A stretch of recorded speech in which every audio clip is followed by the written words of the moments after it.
O, Saulėns. Koks čia gražus klausyk aparatas. Nuo 2000-ųjų buvo pirmos, dabar galvoju, tada buvo lygiai 1000. Štuka 6 atsirado, kažkaip buvo, paskui 1003 ir dabar jau štuka 6 turbūt gal 10 metų, kokiu irgi reikėtų paskaičiuoti. Bet jo, nuo 2000-ųjų, nuo pačios tos pirmos... Prisimeni pirmas lenktynės. Juokinga dabar? Kągi laba diena, LNK televizijos žiūrovai, 1000 km žiedinės lenktynės iš Palangos. Fantastiška atmosfera, daugybė žiūrovų ir šiandien tikrai čia turėsite puikų reginį. Truputėlį krapnoja lietus, kągi oro sąlygos ne pačios geriausios lenktynininkams, tačiau pačios nuostabiausios žiūrovams, nes visko gali tokiomis oro sąlygomis įvykti.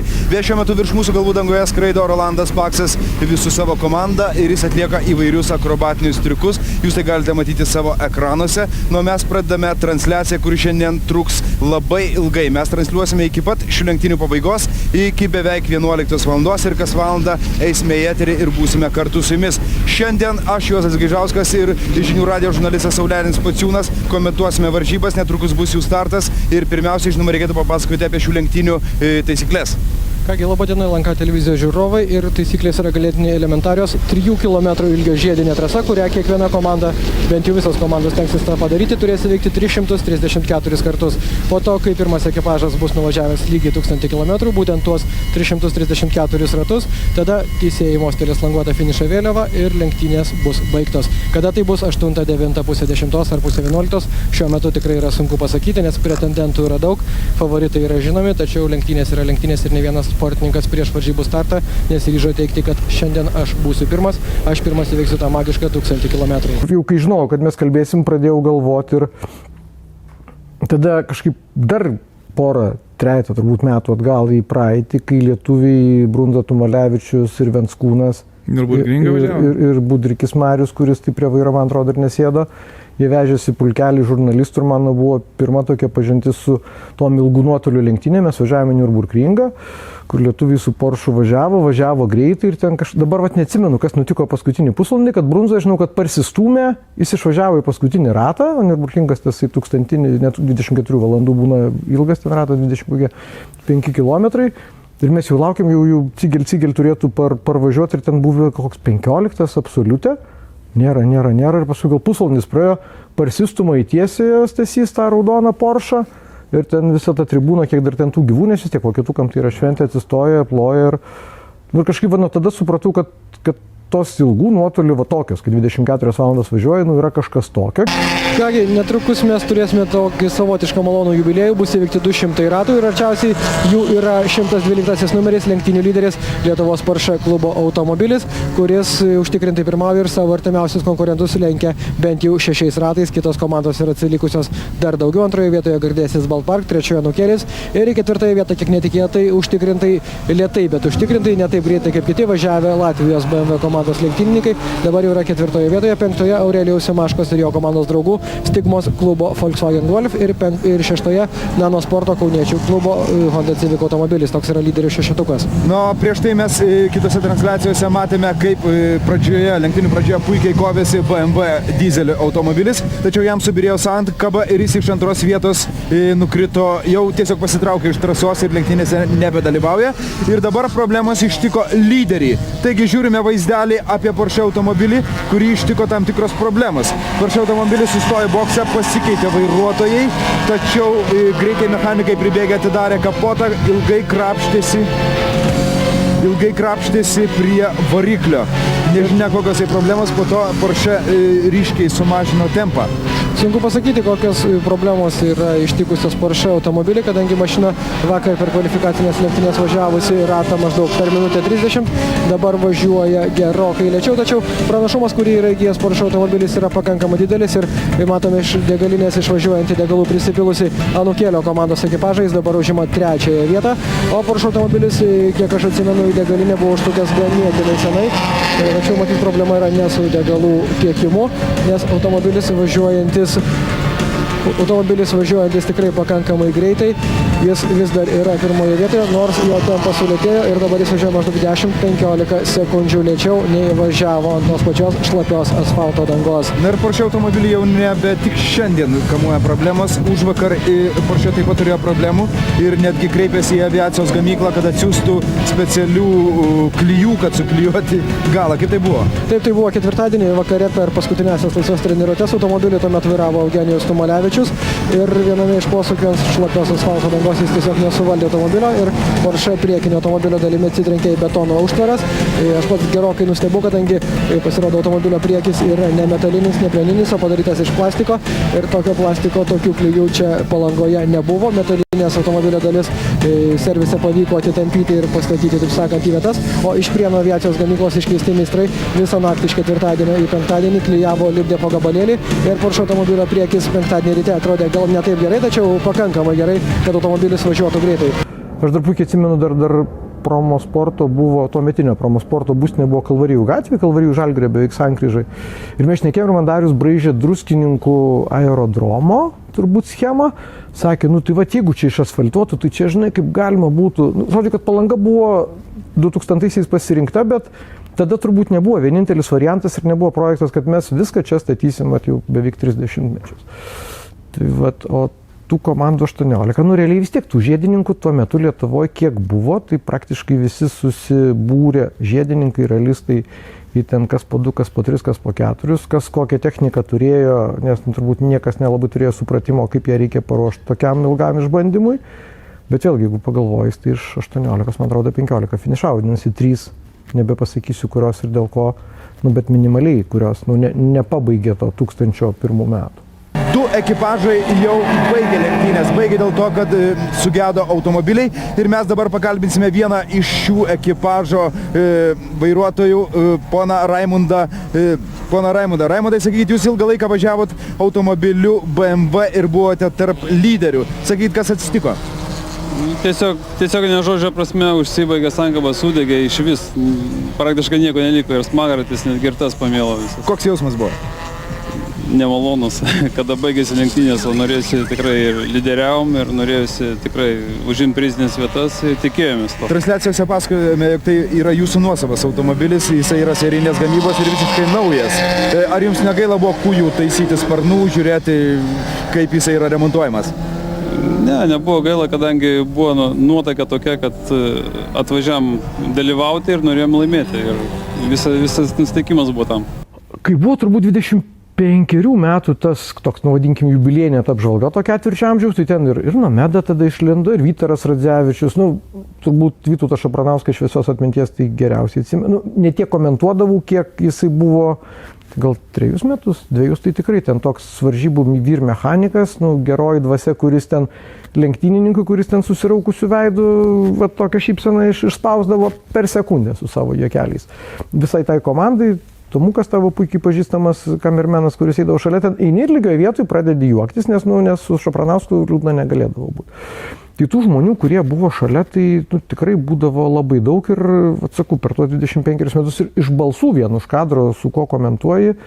Atsimenu, kad per tą pirmus gal 15, nes dabar jau paskutinį gerą kokį 5 metus, 7-8 ta mūsų komanda tokia daugiau mažiau, tas duetas, trio ar ten kokį jisai formatu, bet jau beveik tie patys. O anksčiau taip kažkaip tų visokių kanalų, žvaigždžių, pop, šou, scenos, televizorių, įvairių, sakykime, ta komanda tokia būdavo įvairi ir vėlgi pradžioje tų transliacijų nebūdavo tiek.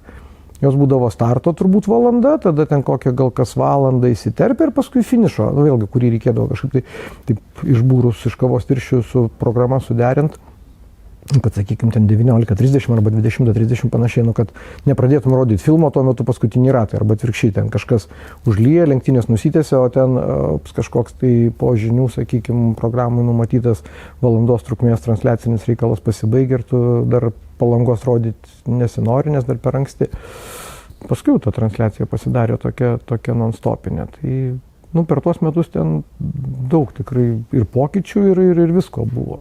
Ir pats varžybų startas, pati starto tiesioji ir kaip jau vakar buvo užfiksavę varžybų teisėjai, šios tiesiosios gale lenktynininkų greitis siekia beveik 200 km per valandą. Matome, į priekį įsiveržė Los Patrankos ekipažas. Ir štai kas atsitinka, matote, kaip trenkėsi apsauginė sienelė, kliudo, lekia kapotais, skiedros įvairiausių mašinų nuolaužų. Tikrai reginys, nenorėčiau būti toje vietoje. Tai buvo Artūro Jogmino vairuojamas BMW automobilis, kuris startavo iš 4. vietos, labai galingas BMW automobilis, su kurio buvo siejamos nemažos Lietuvos. Štai atsiprašau, štai kaip nukentėjo mėlynasis Porsche automobilis, truputėlį kliudė jį galu.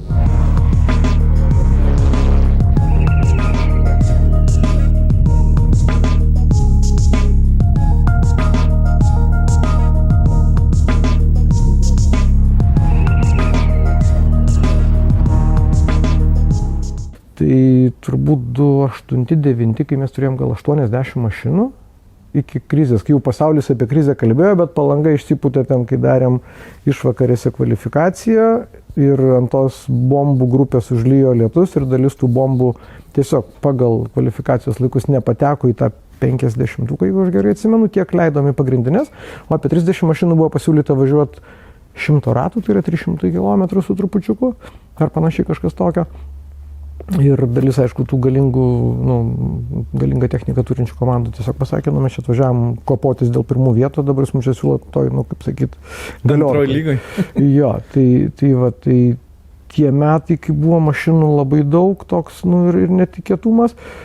Ir jeigu tai vizualiai, tai jo, ten, sakykime, tas sudegęs, kai Ramūnas Šepkauskas vairavo Porsche'as, tas ugnies toksai. Bet turbūt geriausiai, kai buvo Snoras Spiker Squadron ir jie turėjo Ferrari ir...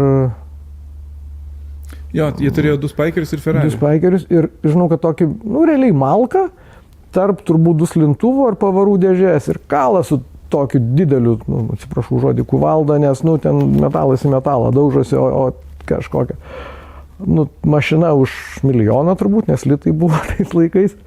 Ir sprendimas toks, paprastas, kaip iš kaimo ten daržinės, ištraukiai pliausgalį ir įkalį. Tai va tokių, ten aišku, tos audros, tie lietus, tie 2.14, gal kai Likvimolį laimėjo, kai vienas iš tų prototipų pačiuožė po atitvarais ir, irgi vėl visų ten sąmokslų teorijų, tai dabar stabdysim lenktynės, nes taip ir taip, nes broliai Gelžiniai važiavo toj BMW komandai. Su Arkušausku Edvinu, man atrodo, jeigu gerai pamenu. Bet taip, nesaugu, o saugumas Dariaus, kaip sakyt, filosofijų tikrai yra pirmoje vietoje ir tu gali pykti iš lenktynininko pusės, kad buvo likę dar ten kažkiek, kokie gal beveik 200 km, 800 su trupučiu, man atrodo, buvo nuvažiuota. Bet, tiesiog varžybos sustojo, ir sustojo, ir viskas. Toks įrašas, kad tais metais nuvažiuota tiek ir nugalėta įskelbti ne po 1006, bet truputį anksčiau. O štai tas lemtingasis incidentas, kai lyderiai Audi RS4 automobilis Los Patranko ekipažas ties starto tiesiąją nesuvaldė automobilio vairuotojas ir automobilio galinės durelės buvo stipriai aplamdytos, tačiau ekipa tęsė kovą. Aišku, ventiliacija automobilė dabar kur kas geresnė. Los Patrankos turėjo keleto ratų persvarą prieš savo varžovus, buvo priversti trumpam steptelėti techninio aptarnavimo zonoje, kadangi reikėjo taisyti kiek aplamdytą automobilį.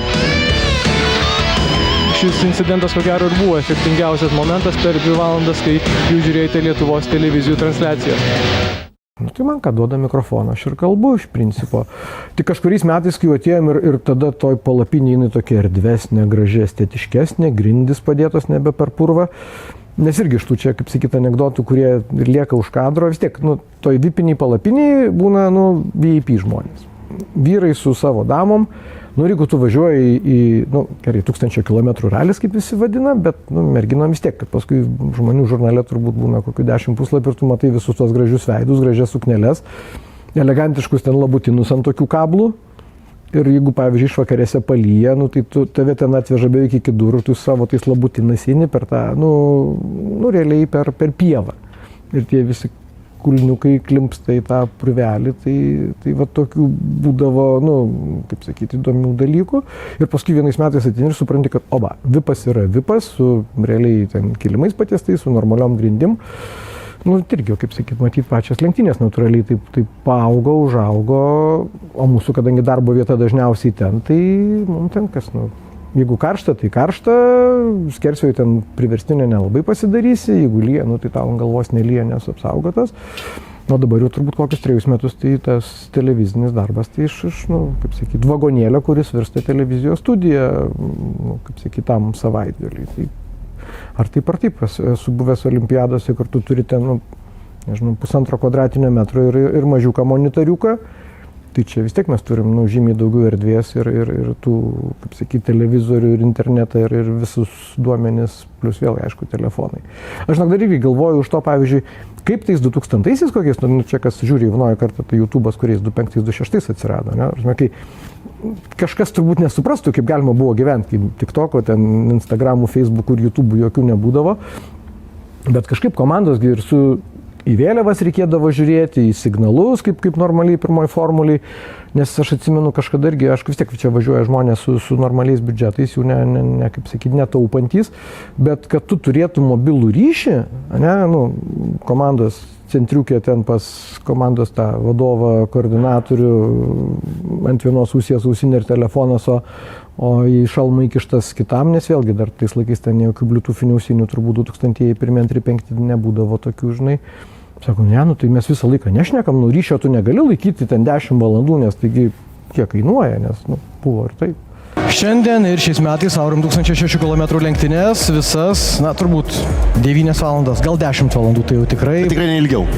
Komentuosiu mūsų trijulę, mes jau čia dirbame 4 dieną, aš Saulenis Pociūnas, Gintaras Štavičius ir Laurynas Simanavičius. Mes trise čia būsim, turėsim ekspertą, Kazimierą Vasiliauską, nes aplinkybių, kai tikrai reikės ekspertinio požiūrio, ekspertinio žvilgsnio į lenktynės bus pakankamai daug, pradedant nuo šlapios arba džiūstančios trasos, nuo padangų pasirinkimo. Šiemet padangų loterija kaip niekad aktuali? Labai aktuali, nes prieš pat starto procedūrą, kurią mes matome dabar savo ekranuose, pradėjo lyti. Vėlgi kažkas man iš namiškių sako, nu tai tu jau dabar į Palangą, į Degės, tai maudymkę, ten kremo nuo saulės pasirinkti. Tai aš per tos 26 metus vieną kartą, kokiais 21 ar 22 po finišo, ėjau į jūrą nusimaudyti. Prasme, tu atvažiuoji trečiadienį ir šeštadienį vakare, kai viskas baigėsi, aš paprastai važiuoju arba dažnai važiuoju namo, arba kažkiek pamiegu, nes būna, kad sekmadienį, pavyzdžiui, reikia būti anksti Vilniuje. Tai apie kažkokią jūrą ir Palangą ir ten 4 dienų relaksą pajūrį nėra kalbos. Jau kažkas įsivaizduoja, kad, nu, fainas žmogus 4 dienas Palangoje, kiekvieni metai, Liepos mėnuo, oras, nu, paprastai būna vis tiek neblogas, tai kažkaip tai būni pavargęs, bet su tais metais su Šapranausku tai būdavo, nu, visas išsišiepęs, nes tu nežinai, ką jis kada leptelės kokį juoką, bairę, nežinau kokį čia žodį sakyti, ir ten lygioje vietoje visas tas nuovargis kažkur dingsta.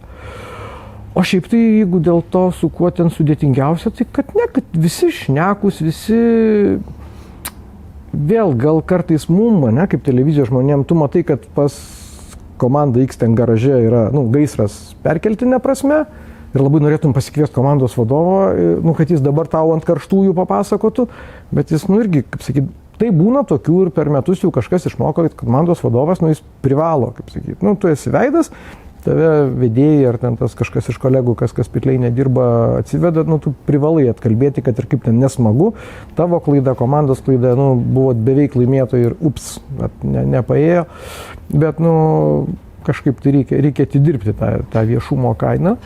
Ir kartais tiesiog, nu, jie neina. Nu, kartais irgi labai žmogiškai supranti, tai tada ir nelendi į dušą. Tik kad sakyčiau, kad ten su kažkuriais lenktynininkais kažkaip man atrodo, kad sekasi išlaikyti tą balansą, su visais ten gali pasilabinti, apsikabinti, paklausti kaip žmona, kaip vaikai, kaip pasiruošę, visi nusiteikę.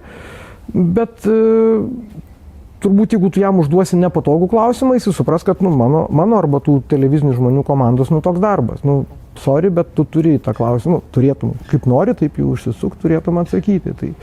Tai kažkaip su visais ten, man atrodo, to santykio tiek dalykinio, tiek žmogiško užtenka, nebuvo, kad ten kas nors parašytų, klausyk, nu, tai kodėl tu mane su savo tais durnais klausimais ten, nu, užknisai per tas lenktynės. Tai tokių neturėjau, kaip sakyti. Bet yra tokie, kuriuos visada žinai, kad gera kalbint, ir yra tokie, kur, nu, jeigu galėtum išvengti, įvengtum.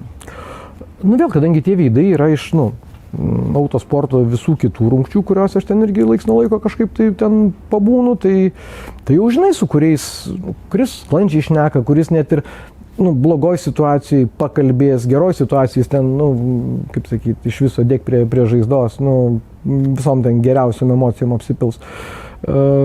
Iš kitos pusės turbūt irgi smagu, ką tikiuosi, kad televizijos žiūrovai mato ir jaučia, kad net tos komandos, kurios, sakykime, ten neužima pirmos, arba ten per Marytės plauką tą pirmą prieš paskutiniam rate atiduodi ir lieki antras, arba tu iš viso, kaip koks ten, čiutelė, čia gal toks bendrinis žodis, bet Dovilų dažnai būdavo, kad jie remontuojasi ir išvažiuoja likus pusvalandžiui, bet kad finišo metu jie būtų trasai.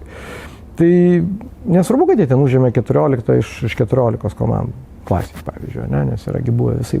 Bet jie vis tiek, jiem tas važiavimas iki finišo, kova prieš ten sudilusios padangas ar subirėjusius stabdžius, ar ten priverstinį pakeistą reduktorių ar pavarų dėžę, jiem tai yra kažkokia vidinė pergalė ir jiem ta pergalė yra faina, nesvarbu, kad jie tą vakarą ten tų didesnių ar mažesnių taurių ant podimo nepasiims. Tai tas žmogiškas džiaugsmas, kad 3 dienos, nes ten jau nuo ketvirtadienio reikalai prasideda. Na, aišku, neskaitant ten tų visų testų, remontų, derinimų, testavimų ir panašių namų darbų, ką komandos atlieka dažnu atveju gerokai anksčiau. Bet tos 3 dienos Palangoje, ketvirtadienis, penktadienis, šeštadienis, tai jiem yra jų tikslas būti finiše.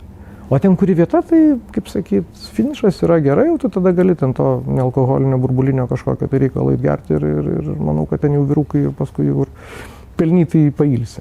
Aurum 1006 km lenktynių 2023 m. Liepą, 3 vieta absoliučioje įskaitoje. Komanda važiavusi Audi R8 GT3 automobiliu.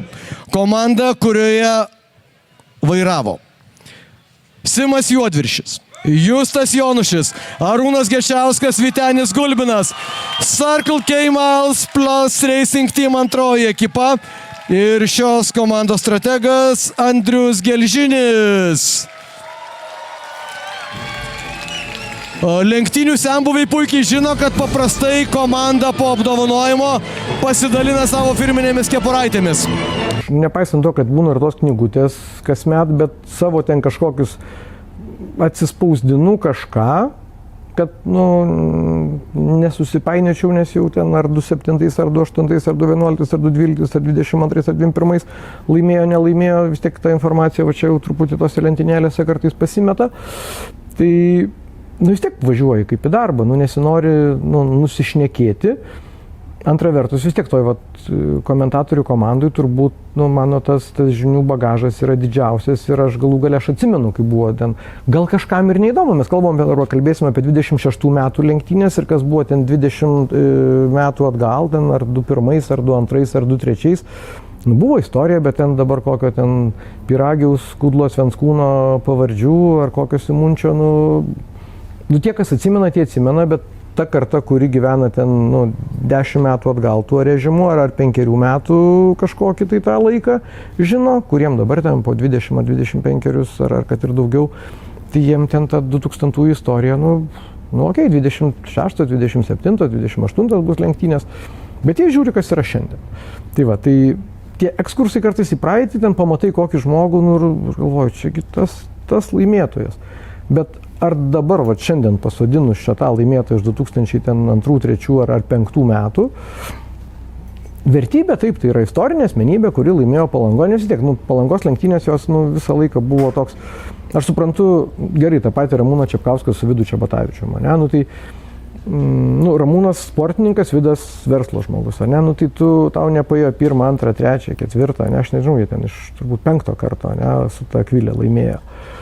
Tai tu nusispjauk, eik, daryk savo biznio ir palik tą sportinį kažkokį tai iššūkį, ambiciją, kažkur tai, tarp neišsipildžiusių svajonių, bet yra žmonės, kurie to siekia, kuriem ta pergalė Palangoje labai labai svarbi ir tada turbūt mes turim suprasti, kad tie, kurie stoja prie starto linijos, aš Joną Dereškevičių kažkaip trenerį labai gerai atsimenu, irgi čia iš tų pirmųjų beveik lenktynių, sakau, tai Jonai, kas favoritai? Kaip visada būdavo, jeigu Poršas, o jis pirmus kokius 4 metus būdavo vienas, tai paprastai laimėdavo. Vėlgi ten su nuotykiais, ten su Genijus Tumalevičius, atsimenu, gal 2-3 metais ten pirmos treniruotės gal antram rate į kažkur į atitvarus įvažiavo ir ten reikėjo kažkokios detalės, kurios neturėjo ir jie ten skraidinosi ar tai vežėsi kažkur iš Vokietijos ar kažkur, kad spėtų iki kvalifikacijos, nes jeigu tu kvalifikacijų nepravažiuosi, tu neturėsi ten minimalaus įskaitinių ratų kiekio ir tu esi praktiškai be 1000 km šitų lenktynių laimėtojas, bet tu gali negalėti startuoti ir komanda darė viską. Tai Jonas Dereškevičius sakė, čia bet kurie iš tų ten 18, 20, 30, kai tas skaičius augo, sakykime, viršų. Tai taip, ir Porsche genda, ir Ferrari genda, ir Spikeriai neatvažiuoja iki finišo, tai čia visko būna. Tai man, sakau, tas pagarba tikrai tom komandom, kad jos stengiasi išspausti maksimumą. Kitą kartą, paskui vėl čia gal kažkurios komandos ir supyks, jos važiuodavo su silpnesnėm mašinom ir savo ten tose klasėse, ten, sakykime, pavadinimu, ten 2 litrai, 3 litrai ar kažkiek tai. Ir paskui sėdi Porsche, kuris, liktai vėl čia prasideda detalės, GT3 Openas, GT3 kapinis, ne kapinis, kiek ten tų arklių, kiek ten greitėja, lėtėja. Ir žiūriu pas vienas minutę 10, pas kitus vos ne minutę 20. Ir tas lyg ir Porsche'as, ir jaugi dizainas. Iš išorės atrodo vienodai. Beveik vienodas, bet ir tada dažnai klausimas, ar čia mašinos tokios skirtingos, ar čia tie vairuotojai, kurie važiuodavo 1.25 su savo senesnės kartos technika, tai jie, kaip sakyt, tą kažkokį greičio rodiklį truputį pakėlė, bet iki minutės 10 jiem, viena, kad tu pats turbūt tokiu greičiu nebesuvaldytum, plus, kad gal tas Porsche'as, nepaisant to, kad atrodo labai panašiais, vis dėlto yra visai kitoks. Tai čia vat irgi, žinai, tų ir žiūrovų kažkokia edukacija. Aš ir pats ten kartais, prisipažinsiu, ten naujausias, čia antra generacija, čia trečia, tai čia plus ten kažko ar minus kažko kažkiek. Taip, vat šitų dalykų aš nebuvau ten labai gal technikos ekspertas ir kartais man atrodo, kad tiem žiūrovam irgi, nes tu 3 valandą gali ten nuodugniai išpasakot Porsche skirtumų, žmogus įsijungs transliaciją 6 valandą ir galvos, kodėl šitas važiuoja ten 3, tas važiuoja ten 18. Vienodos mašinos ir Hebra liktai normali, bet skirtumas, ne kaip diena ir naktis, bet labai didelis. Tai vat, ir paskui, žinai, pradedi galvot, kad, jau sakei vieną kartą, gal pakartoji po 2 valandų antrą, po 5 trečiais, ir vėl tas pociūnas čia dabar jau tą patį 10 kartą kartoja. Bet ašgi nežinau, ar tas žmogus sėdi, nes yra tokių, kurie išsijungia ir tas šeštadienis nuo ten 11 kaip fonas, burzgia iki kol finišuoja. Jokie grėsmingi lietaus debesys nesikopia virš mūsų galvų, padangos lenktynininkų yra paruoštos ir noriu perduoti žodį Saulianiui ir Samui, kurie man padės komentuoti šį reportažą. Aš esu Gabija Ryškuvienė, pasimatysim. Taigi, mėlyjeji, lenktynės, kaip visada, Palangoje prasidėjo nuo trečiadienio popietės. Vytauto gatvėje susirinko visi greičiausi automobiliai, kuriuos mes dabar matome prie starto linijos išsirikiavusius ir pasiruošusius 1003 km lenktynių kovai. 1003 km tai yra lygiai 335 ratai toje pačioje trasoje, kuri nesikeičia jau 4 sezoną iš eilės. Viskas taip pat kaip ir 2000 metais, kai Promosportas šią varžybą surengė pirmą kartą. Viskas prasidėdavo nuo Palangos ir tęsdavosi būtent čia Klaipėdos ir Kretingos kelių sankirtoje. Iš tų liūdnų dalykų tai per 1000 aš savo vaikų išleistuvėse nesudalyvavau. Nes kažkaip 1000, kaip sakyt, kai ant to Exceliuko kalendorinio pradedu žymėti, tai ten Liepos 15-20, nes dažniausiai vis tiek tam diapazone būna, tai turbūt ten jau akmeninį kryžiukų uždėti ir jau ten jau neištrinsi, neišbrauksi. Kažkaip net Darius ir neklausdavo, bet kai atsiranda data, tai išsitrauki telefoną ir tom dienom. Ten, pavyzdžiui, Vilniui būna, irgi panašiu metu būna moterų triatlonas, toksai vakarinis, man atrodo, ar 4 ir 5 vakare. Sako, tai gal tu galėtum iš Palangos parvažiuoti, nes čia gal 7. Ne, sakau, ne. Teoriškai beveik ten kažkam atidavus mikrofoną gal būtų galima, bet, sakau, ne, kaip sakyt, vis tiek. Man ir pačiam ten, kol dar Darius ar komanda pakviečia, tai yra faina, yra smagu. Ir jeigu yra galimybė, tai dar prisidėsiu prie šito, kaip sakyt, projekto. Nes ten kitus, tai ten kažkur supranti, kad, kas pirmas paprašė arba pakvietė, tai tiesiog, taigi tu pernai pas mus buvai, kodėl ten šiemet. Tai kolegos, jeigu ten turit renginį, žino datą, nu, tai nelikus savaitį, paskambinkit, paklauskit, ar laisvas, ar galiu, ar sutikčiau, ar norėčiau, ar galėčiau.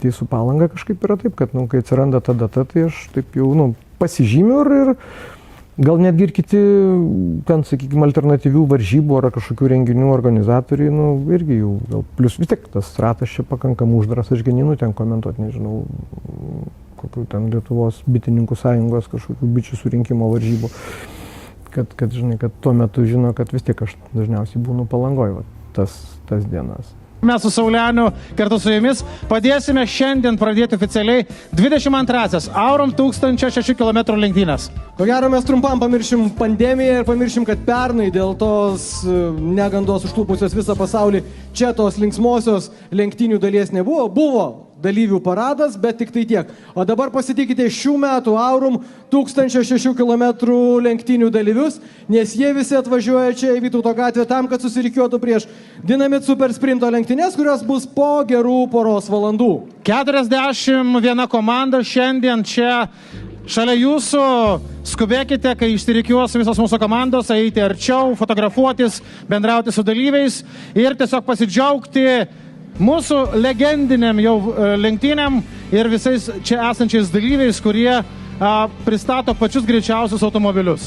Pirmi metai vėlgi, grįžtam prie to, kad ten, nu, YouTube'o nėra, Facebook'o nėra, tu live, mes matydavom laiką, čia beveik nuo pirmų turbūt metų. Arba nubėgdavom, nu, per keliuką, kaip sakydavau, pas Rasą Jekienę, į kitą teisėjų namelį, atsineši tą kas valandą, pavyzdžiui, burt, ir tada tu po pirmos valandos turi, nu, juodo ant balto, ten greičiausiai ratai dar išsirikiuodavo ir panašiai. Va, tai dabar, nu, mesgi matom ir kiek kas degalinį, kiek stovi, ta prasme, kamerų krūva, iš vidaus GoPro ir visa kita. Tas susirašinėjimas, kam teisėjai skyrė baudą, kai tie, nežinau, belgai, olandai, vokiečiai dabar, kurie sektoriais matuoja, ar ne, nu, kokie irgi 5 metai. Nu, ta prasme, dabar tu tik žiūrėk, ten analizuok, vėl, jeigu būtų, aišku, pirma formulė būtų viena, bet vat, kai būna ta kova jau ratas į ratą, sekundė į sekundę, ir tada tu žiūri, ypač kokia kvalifikacija, kai ten tūkstantuose, ne? Nu, tai tu žiūri ir tu jau matai, kad pirmam sektoriui ten vat, per tą Marytės plauką jisai greitesnis ir galimai dabar aplenks aną ten 14 tūkstantųjų, o paskui kitas vėl susigrąžins pirmą vietą. Tai dabar ten sėdint toj komentatoriniai tikrai, nu, plius sakau, nu, komandos ten vienos ten gyvai transliuoja iškart, kad dabar vat sės ten vietoj Jono Gelžinio sės Ignas Gelžinis. Ar ne, tu jau žinai, dar mes ten kamerą nepagavo tam bokse, kas rengiasi kombinezoną ar šalmą dedasi. Bet jau iš kitų, sakykime, šaltinių gali žinoti. Nu, tai su tais pirmais 2000 metų, kaip sakyti, reikalais čia, nu, nėra ko lyginti. Dabar tik tai, nu, tik spėk, kaip sakyti, viską apžioti ir sumatyti ir išgirsti ir perskaityti. O, čia ir gaisras Porsche automobilis. Čia Čepkausko komanda ir gaisras šiam Porsche automobiliui. Didžiulis gaisras, labai didžiulis gaisras. Sportininkas bėga iš automobilio. Audrius Stasiulevičius vairavo automobilį šiuo metu. Didžiulis gaisras atvira ugnimi. Čianai Aurum 1006 km lenktynių trasoje ir panašu, jeigu per 10 sekundžių neatvažiuos nieks prie šio automobilio, iš jo liks tik pelenai. Jūs tik pažiūrėkite, kokie... Teisėjai su gesintuvais bėgo, bet... Lygiai tokios pačios emocijos būtent dabar Aurum 1006 km lenktynių trasoje, kaip ir šiam Porsche. Visiškai lydosi visos kėbulo detalės.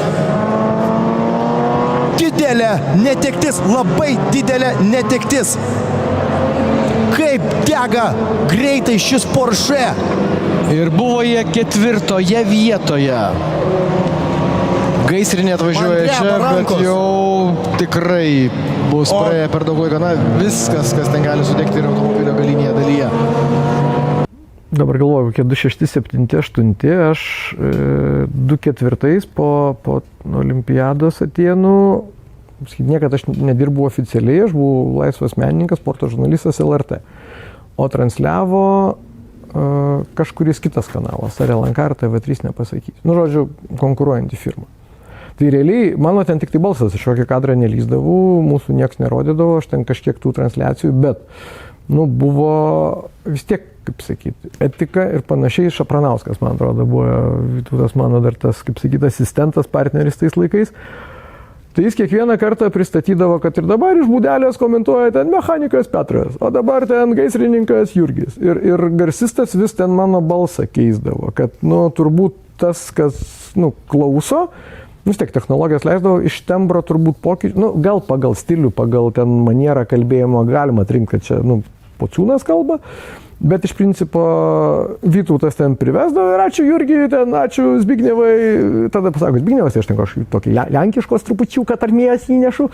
Tai toks buvo, nu, kaip sakyti, juokingas, visai nu, smagus, va vėlgi, kai tu lygioj vietoj, tu eini lyg dirbti savo darbą, bet tau visai va toks šitą kartą su va tokia va razinka gaunasi. Bet likai nepagautas.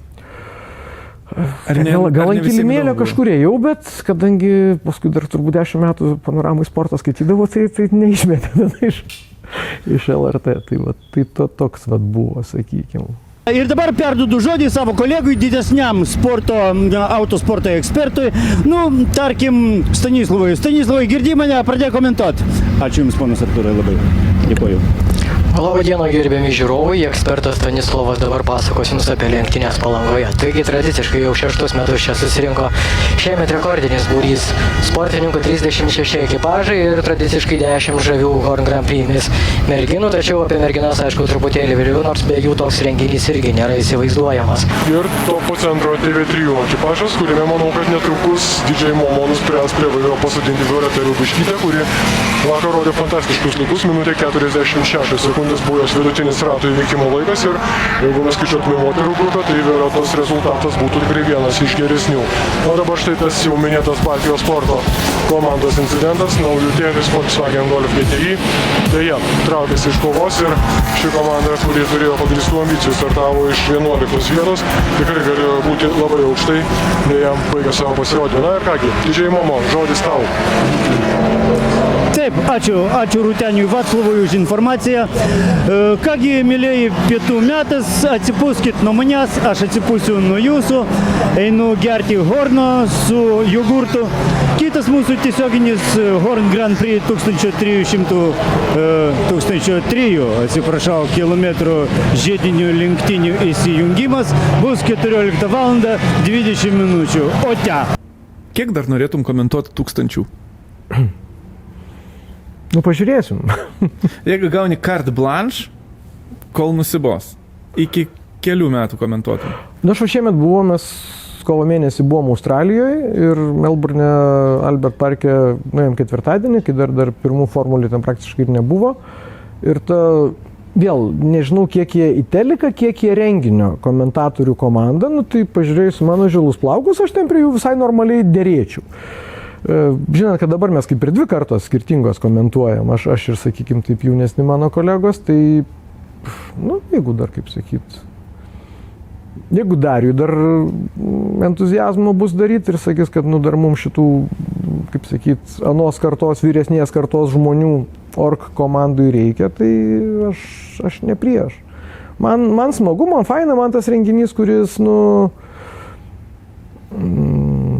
sakykim, kuris prie manęs užaugo, su kuriuo turbūt ir aš pats užaugau. Ten, sakau, mes atsimenu, kažkada vartėm, ten gal 2000 ar 1 ar 2 metų, dar atvažiuodavom į centrą, dar nebūdavo tos per Vytauto gatvę arkos, būdavo tokia scenutė šalia ir ten kvalifikacijos nugalėtojus apdovanodavo. Atvažiuodavo Seimo pirmininkas arba susisiekimo ministras. Ten su atskirais anekdotais dar būdavo, kai vis kitą, sveiki atvykę į ralį. Sakau, ministrė, čia ne ralis. Kitą metą, sveiki atvykę, Palanga, labas vakaras, ralio dalyviai. Neralis čia, sakau, neralis. Jeigu Palangos ralis už tai čia toks, nu, beveik, nu, lietuvių lenktynės, tai ralis. Tai va, tai kažkurioje nuotraukoje žiūriu, Jėzau, čia aš stoviu, čia Darius toks, nu, vis tiek mes abudu tokie, ne po 1,90 m, nelabai dideli, tokie, nu, berniukėliai tokie, kurie, kaip sakyt, nu, vis tiek Darius čia didžiausias nuopelnas tokį projektą užkūrė ir nu, daro iki šiol. O mes tai vis tiek, nu, ta komanda, kuri susigyveno ir man vėlgi, ko gero smagu, kad kai žiūri, tai, nu, turbūt vėl kokį gerą 10-metį realiai, nu, tie patys žmonės, kuriem turbūt Palanga, vat, būtent yra, taip yra darbas, kurį tu turėt padaryti gerai, kvalifikuotai, kokybiškai, kad kameros nedrebėtų, kad ten fokusas būtų ir visa kita, kad režisierius tas kameras išdėliotų. Bet tie, kurie kalbam, arba ten, kurie kažkokias namų darbus darom, vis tiek mes norim, kad tas žiūrovas, kuris netėjo į lenktynės, kad jis, nu, tą transliaciją, nu, kaip sakyt, mėgautųsi ir sakytų, kad, nu, va, smagu buvo žiūrėti, smagu buvo girdėti, smagu buvo sekti, net jeigu ten tos intrigos, nu, ar mašinų mažiau, ar lyderis ryškiai nutolęs, nu, vis tiek, kad jis neperinktų ten pultelį kito kanalo ir kad ir toliau žiūrėtų.